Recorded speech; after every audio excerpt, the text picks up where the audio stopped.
Good morning, YouTube, and more strats. I seem to have been attracting strats like no other. I have to argue, is it a strat? Yes!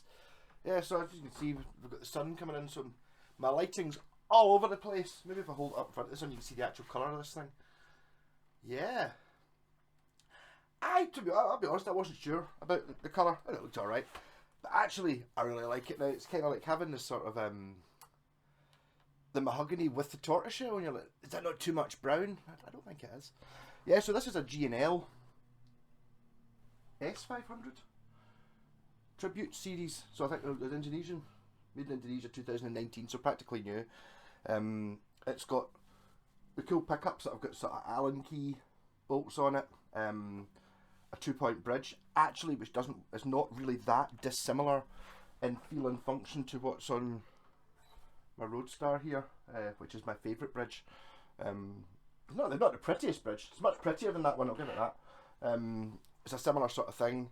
The fretboards you can't really see in this light because it's such a put it in the sun. I don't think it's rosewood. It's a sort of red coloured thing. I think my Schecter telly may have whatever this wood is, because it's kind of got a reddish thing going on it. Lovely gloss neck, a sort of very standardy feeling strat neck, not a thin one. Yeah. Also, the tone controls aren't tone controls. I didn't obviously clearly invent the high pass filter, so this has a normal tone control and a high pass filter tone control, which I'll show you why this guitar has these, because it makes perfect sense. So I'll just put it through the wee orange T30, TH30, no pedals on.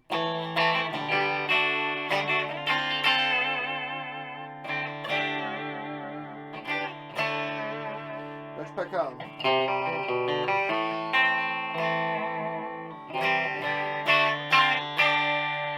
Two.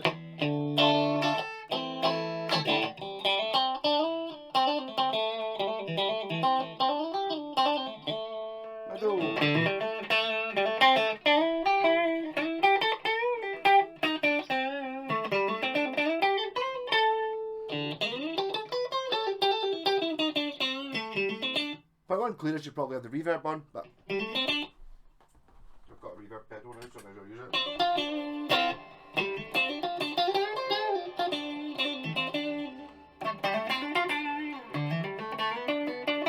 Although I've got that set wrong, it's called a shim verb, so I put it on shimmer mode because you don't normally get shimmer mode.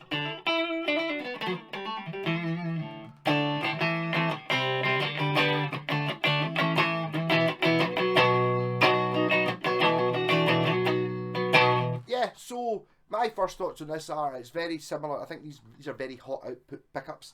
Kind of reminds me of Ibanez Blazer. They're not in the vintage position. Oh. My alarm clock. It's that early in the morning, really.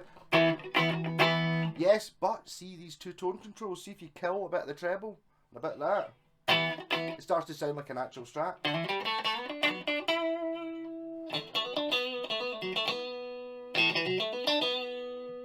Which way round is it? That's the treble.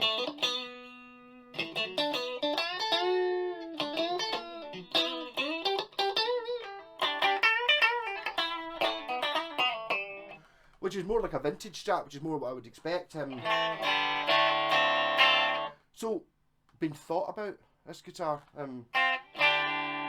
Everybody wants hot pickups. Oh, hot pickups! I want hot pickups, and kind of you don't. It will make a difference when I put the distortion on though. It's like the hot pickups, like I'm just going pretty much with the Blazer. Is when you've got you're trying to play Judas Priest to a Marshall stack. It works better than a normal strat does, but for actual stratty sounds, it's not quite as good. Whereas this the bass roll off of the high pass filter, I'm actually now thinking of sitting in the Blazer. So it might make it sound a bit more vintagey for when I want it to. It's at the full. It's kind of like getting hit in the head with a hammer a little bit. It just tames it down.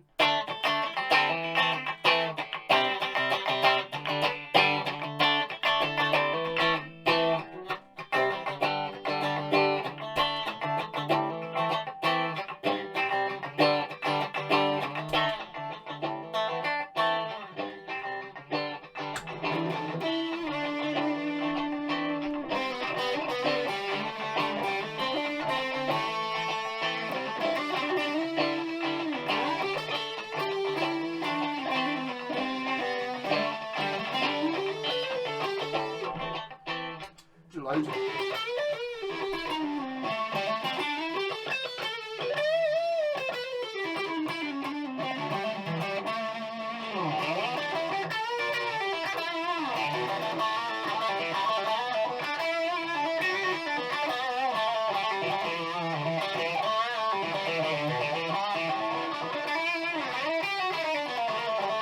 I think I'm going to try. I've noticed this with see with like the traditional strats. See when you put when you're playing it clean and you put on a distortion pedal, the distortion pedal makes a massive volume boost on it. When you've got more powerful pickups, and so basically I think I need 2 distortion pedals, one set for like the traditional Strat, one for more powerful pickups, so that it doesn't ramp it up the same way. So now it's a bit louder. Whereas on my Strat, which I was playing earlier, right, sorry, it's hum cancelling middle position and a bit of squawk going on. This has got the squeaky Strat, not as good as Scott's guitar. It was the best for the squawk. This is just a wee bit more annoying squeaky rather than being a pure.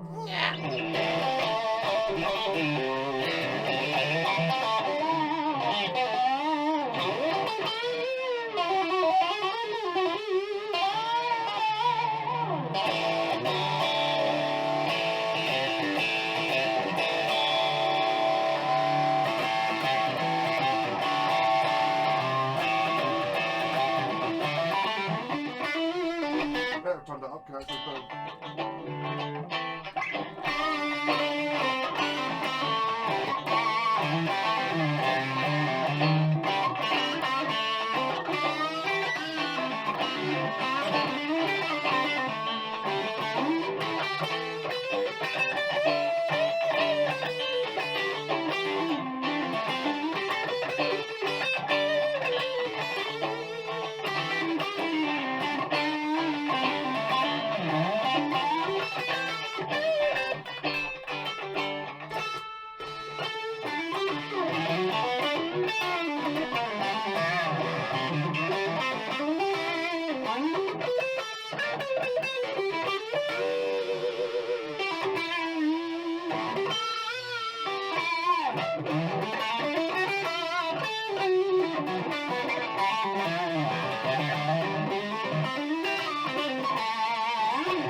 It's a very warm, liking the fuzzy sound from this. Really sorry about it. I really should be trying to. The guys wanted to pick this up at lunchtime. That's why I'm doing a video in the morning. The light's all wrong. It's all wrong. It's sunny, so I can't really close the curtains, can I? Use my normal light on. Daylight it is. Yes, so I actually had to make the tremolo arm fit. There's a wee there's a bolt on the back which holds it in, which is great, which means you don't need a tremolo arm that fits 100%. I just angle grinded the end off this metal bar I found in my parts box, and because it's I also found a wee grub screw that fitted into the grub screw hole, so it tightens up, and it's actually really does the fluttery thing.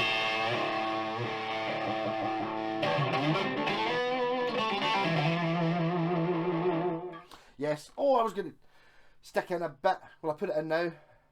I might basically. The action was way off on this, so I shimmed the neck, and then once I put it got it all working, I unshimmed the neck because it didn't need to be there at all. But my God, is this a tight neck pocket? I don't know if I can. I did have a bit of a video with me holding the guitar up with no bolts in, and it was kind of, like this, and it was. It held on, so well done for G&L for getting a very, very accurate neck pocket, which has got to be part of the reason why it plays and sounds like it does. It feels great. I love the look of these pickups. You know, the ones with the. I think G&L have always done that. The pickups just look a bit different. Where's it doing that again? Why is it doing that? That noise, that pedal seems to get noisy once you don't use it for 5 minutes, for 2 minutes. Yes, I prefer traditional rather than the hot output pickups. The tone control, the two tone controls do seem to. That one, especially the high pass one, it seems so direct. It needs a bit tamed, I think, to get a bit more sound like a Strat.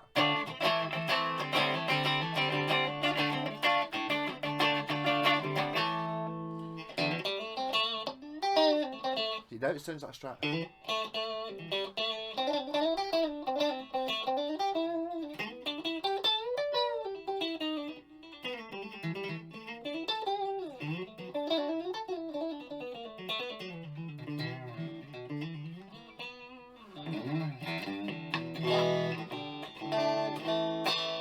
So yes, I do actually rate these guitars quite highly. Didn't really need much setup, but I think someone had been faffing about with it. I think it maybe had like 12s on it or something. The bridge was set wrong. The bridge was sitting way up like this, and the action was about an inch and stuff like that. But I don't think that was. I know it's only a 2019 guitar, so it's 3 years old. But I think somebody's had a go at doing their own mixing things. Oh, I'll put 14s on it like Stevie Ray Vaughan. Like, right. Remember to adjust the guitar when you do that.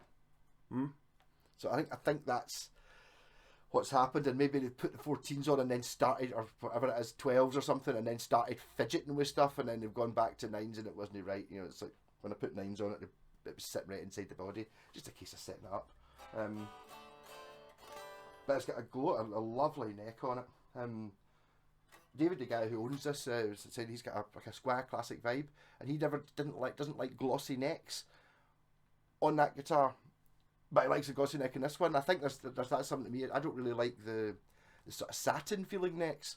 I prefer glossy, but it depends which one. You know, it's like to me, the satiny, when someone says like, you know, it's got the satin finish, I immediately think of those horrible guitars you buy for like £100 with an amp with various makes on them, where it's like a sort of powdery, horrible wood, and they basically saved money by not varnishing it. That is different from like my FGN's the only one I can really think of that's definitely got a satin neck, or where somebody sanded it down to the bare wood, and it's like, I've actually got a Jackson through there I'm going to sort out. Someone sanded it down to the bare wood. I think the guitar's beautiful, and someone sanded it, and it's like they've not even sanded it well, so it's pure rough. You're like, what? And the rest of the guitar's beautiful. It's a pure expensive one as well, and it's like, because they read in a book somewhere that Zakk Wylde likes to feel the wood vibrate. I think no. The problem with having the bare wood is it's just like, well, the dirt. I mean, I suppose it's okay if it's your own guitar, but what happens? I remember having a Washburn. It was an ML, like a Dean, not a Dean, but an ML shape. You know, the Dimebag Darrow one, and the neck had been sanded, and it was just horrible to look at. It was just all brown, and it was like a sort of, looked like it was like grey pencil lead, like graphite in it. It was like sort of grey. And I was like, you know, I'm like sanding it away, trying to get down, but it's pure. All the ming over 20 years has been absorbed into it. And you're like, eh. I didn't keep that guitar. And obviously I sold it with the, it's got a sanded neck, just to be like Zakk Wylde. So the first of many Strats. I've got a pile of guitars to get through. Just all this stuff with the cars slowing me down, and people keep coming in. I'm not complaining about it. No, it's great having so many guitars to play with. So there we go. I got a relatively high end one. I don't know. Well, it's made in Indonesia, so I think there's G&Ls at 1,500 quid. I imagine these are kicking about somewhere below £1,000, something like that. I think these have like American parts on them. I think these are American pickups and American hardware, but the body's made in Indonesia. But again, it's one of those things where they'll build what you spec them to build, so, you know, it's not like other Indonesian guitars. You know, you can pick up an Indonesian guitar for 150 quid. You know, it's not one of them. But I really like the trem.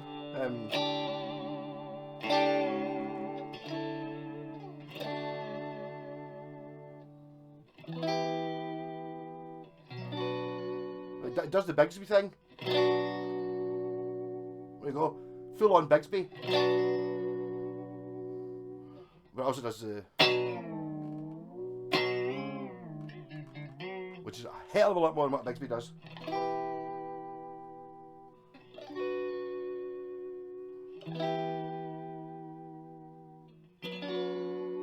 Don't like Bigsby's.